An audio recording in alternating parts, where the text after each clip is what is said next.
Muito bom dia, começando 14º dia de navegação.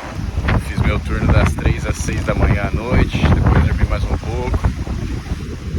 E agora, aí eu fui dormir às 6, tempo meio nublado, meio querendo chover, falei, nossa, vai ser mais um dia daqueles de preguiça. Aí quando eu acordei, caraca, diazão galera. Guardei uma camada de ontem, comecei a ficar meio enjoado no final da tarde de novo, mas tô de boa. Estamos aqui com as duas velas para cima, genoa toda aberta, mestra no segundo riso, marzão, solzão quente, 14, 15 nós de vento, fazendo os 8, 9 nós de velocidade, tá bom, confortável, seguindo um pouco mais rumo oeste, para depois virar para baixo, sentido Marquesas.